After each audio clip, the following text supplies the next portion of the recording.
This is the story of how Donald Trump went from calling Jeffrey Epstein a terrific guy to branding the whole scandal and Epstein hoax aimed at him. While Epstein, in private emails, was calling Trump the dog that hasn't barked, that the dog that hasn't barked is Trump.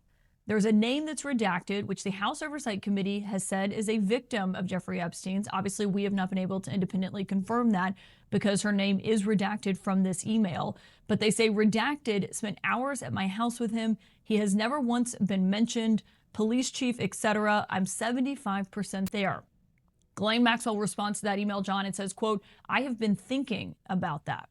Now, there's no context for that message in this release of what we're getting. and saying Trump knew about the girls. In public, Trump amplified conspiracies blaming the Clintons and Democrats for Epstein's death. In private, Epstein was writing that one of his victims had spent hours with Trump at his house and that Trump knew exactly what was going on.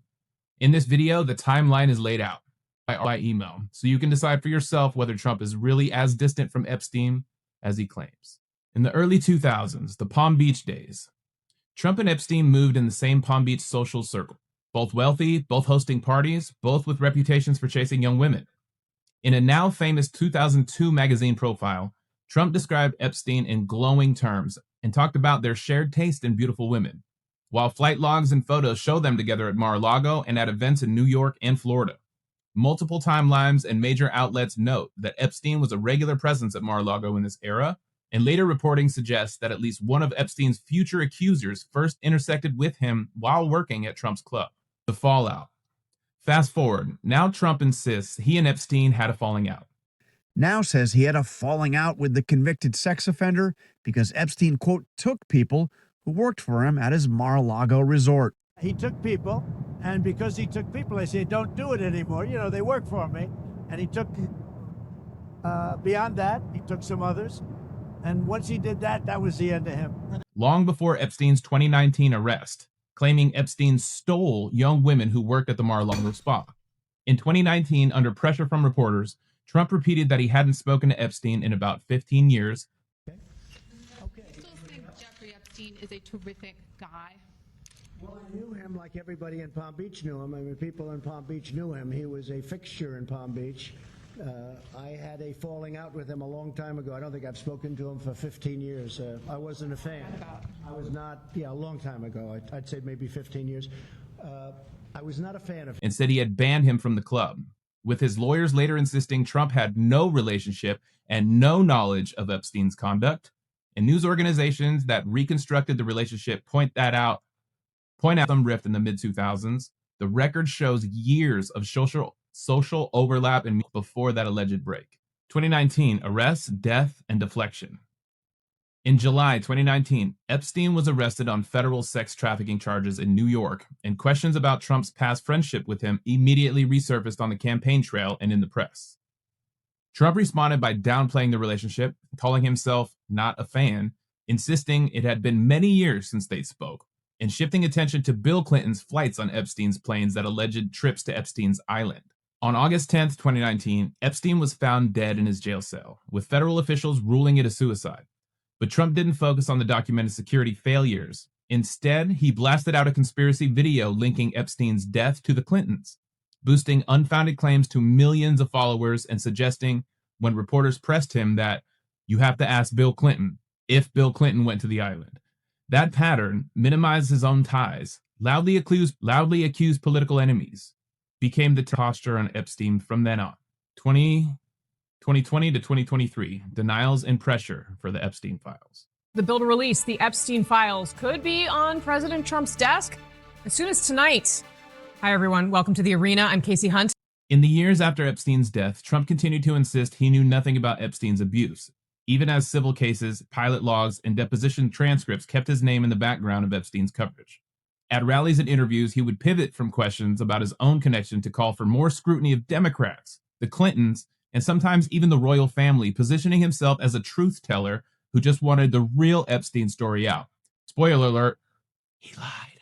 Meanwhile, activists, journalists, and eventually members of Congress from both parties began demanding the release of what became known as the Epstein files. Thousands of pages of court exhibits, correspondence, and estate records mentioning powerful figures, including Trump, for months Trump and his allies in Congress treated those demands as a political stunt, portraying them as a Democratic attempt to embarrass him and his circle. The email drop. Now we have Epstein's emails. Good folks at Courier Newsroom have compiled all of the more than 23,000 Epstein emails into a searchable database. And the one name that appears more than any other in all of those emails is Donald Trump's.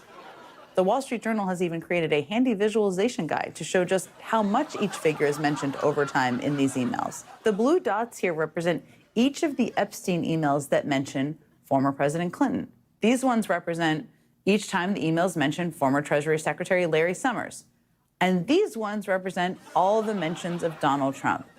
Yeah, I also wish it looked less like sperm. I do. Everything escalates when House Democrats and later the full Oversight Committee start releasing large batches of Epstein documents in late 2024 and 2025, including internal emails where Epstein and his associates talk explicitly about Trump. In one 2011 exchange, spent hours with Trump at Epstein's home and refers to Trump as the dog that hasn't barked, noting that Trump has never once been mentioned, despite that contact. In another set of emails, Epstein tells author Michael Wolff that Trump asked him to resign from Mar-a-Lago, but that Trump knew about the girls and even asked Maxwell to stop, directly contradicting Trump's claim to have had no knowledge of Epstein's abuse. And major outlets like ABC and BBC, Time, and others report on these emails as evidence that Epstein believed Trump was aware of his exploitation of underage girls. Even if the emails alone do not prove criminal conduct by Trump, the White House and Republican allies moved quickly to frame the releases as partisan smears, blasting out tens of thousands of less damaging documents to bury the Trump-specific emails in noise. And then his story starts shifting. Initially, Trump brands the push to release the Epstein materials as an Epstein hoax, warning Republicans not to fall into the trap and arguing that Democrats only want to weaponize selective leaks against him. Reports describe behind-the-scenes lobbying from White House to friendly lawmakers, urging them to slow walk or block full disclosure while the political fallout is addressed. But as pressure mounts and key Republicans break ranks, Trump abruptly pivots, publicly calling for the files' release and claiming he has nothing to hide, even as he continues to attack the motives of Democrats publicizing the Trump-related emails.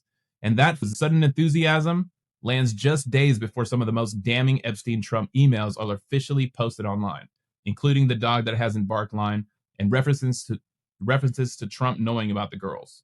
So here's what timeline leaves us. Trump and Epstein. Trump was Epstein's Palm Beach friend, then the self-proclaimed ex-friend, then the loudest promoter of Clinton conspiracies after Epstein's death, and now the central political figure in newly released Epstein emails suggesting he knew far more than he ever admitted.